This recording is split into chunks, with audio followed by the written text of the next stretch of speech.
안녕하세요. 오늘은 스가랴서 3장을 좀 함께 살펴보려고 합니다. 네, 이게 시작부터 굉장히 극적인 장면인데요. 대제사장 여호수아가 천사 앞에 딱 서 있고 그 옆에 사탄이 서서 막 고발을 하고 있어요. 네, 맞아요.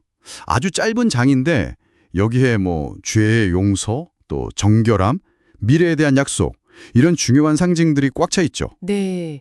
이게 당시 사람들에게는 또 어떤 의미였을지, 그리고 오늘 이걸 듣는 당신에게는 또 어떻게 다가올지 한번 깊이 들어가 보죠. 좋습니다. 이 첫 장면 1절, 2절 보면 정말 법정 같아요. 여호수아는 서 있고 사탄은 막 따지고 들고. 그렇죠.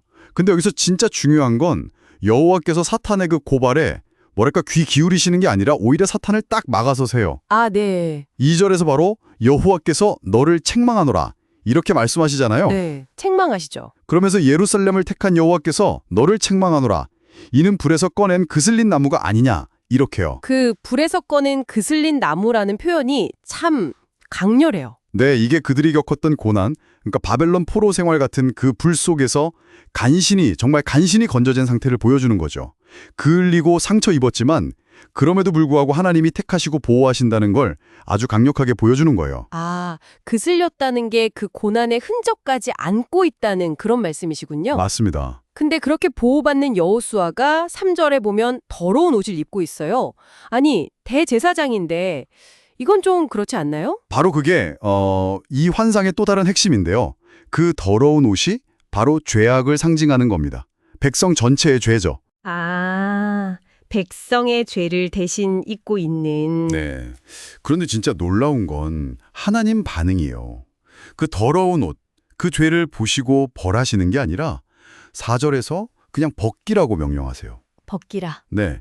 그리고는 내가 네 죄악을 제거하여 버렸으니 네게 아름다운 옷을 입히리라. 이렇게 선언하시죠.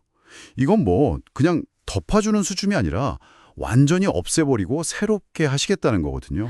와, 죄를 제거하고 아름다운 옷으로. 네, 5절에 정결한 관까지 씌워주시면서 이제 존재 자체가 완전히 깨끗하게 변화되었다는 걸 보여주는 거죠. 이 더러운 옷과 아름다운 옷 비유가 오늘 우리 모습에도 참 많은 생각을 하게 만들어요. 정말 값없이 주어지는 은혜네요.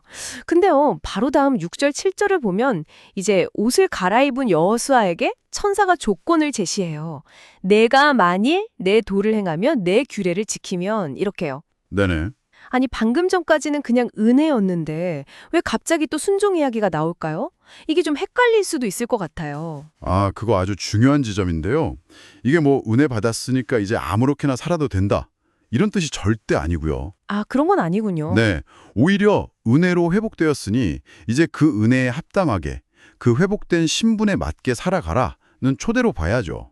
하나님의 길을 걷고 규례를 지키는 이 순종은 구원의 조건이라기보다는 구원받은 자의 당연한 반응이고 또 하나님이 주시는 특권을 누리는 길이라는 거예요. 특권을 누리는 길이요? 네, 그렇게 순종할 때 성전을 다스리고 또 하나님의 임재 가운데 여기서는 이제 천사들 사이를 왕래한다고 표현했는데 그렇게 자유롭게 나아갈 수 있는 특권을 주시겠다는 약속이죠. 회복된 관계는 당연히 책임 있는 삶으로 이어지는 거니까요.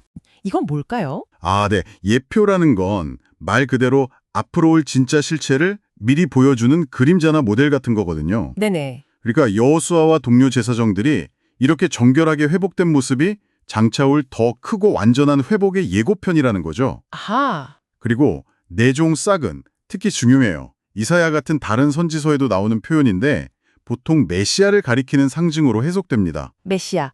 예수 그리스도요? 네, 왕조가 다 끊어진 것 같은 그런 절망적인 상황에서 하나님으로부터 새롭게 돋아날 희망, 다윗의 후손을 통한 구원을 보여주는 거죠. 그럼 한 돌의 7눈은요?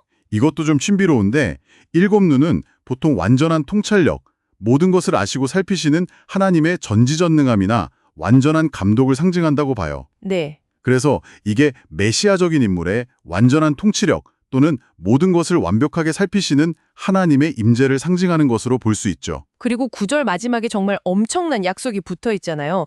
이 땅의 죄악을 어떻게 해요? 하루에 제거하리라. 네. 하루에요, 하루에. 이 땅의 모든 죄악을 단 하루 만에 제거하시겠다니 이 약속의 스케일이 정말 와. 당시 사람들에게는 이게 얼마나 큰 위로와 소망이었을까요? 정말 상상하기 어려운 약속인데요. 이 모든 극적인 환상이 마지막 10절에서는 아주 평화로운 그림으로 끝이 나요. 그 날에 너희가 각각 포도나무와 무화과나무 아래로 서로 초대하리라. 네, 이게 구약 성경에서 완전한 평화와 번영, 그리고 안전이 보장된 상태를 그리는 아주 전형적인 표현입니다. 아, 그렇군요. 네, 전쟁이랑 다른 위협 없이 자기 땅에서 나는 풍성한 열매를 누리면서 이웃과 함께 기쁨을 나누는 모습이죠. 앞에서 봤던 그 죄의 용서, 그리고 완전한 회복이 가져올 궁극적인 결과, 즉 하나님 나라의 완전한 평화와 안식을 아주 아름답게 보여주는 마무리인 겁니다. 와, 스가랴 상당을 쭉 따라와 보니까요. 정말 그 죄로 더러워진 더러운 옷에서 시작해서 하나님의 그 놀라운 은혜로 아름다운 옷을 입게 되고 또 순종을 통해 주어지는 특권과 미래의 완전한 평화에 대한 약속까지 이 짧은 장 안에 정말 많은 이야기가 담겨 있네요. 그렇습니다. 이 환상 안에 죄, 용서, 거룩함의 회복, 또 순종의 책임, 그리고 메시아를 통한 궁극적인 소망까지 기독교 신앙의 아주 핵심적인 내용들이 정말 잘 응축되어 있다고 할 수 있죠. 죄인을 향한 하나님의 그 파격적인 은혜, 그리고 동시에 그 백성을 향한 기대가 무엇인지 아주 명확하게 보여주는 강력한 메시지입니다. 네, 오늘 이야기를 들으신 당신에게 더러운 옷을 벗고 아름다운 옷을 입는다는 것은 지금 바로 여기에서 어떤 의미로 다가오시는지 한번 조용히 생각해 보시는 것도 좋겠습니다.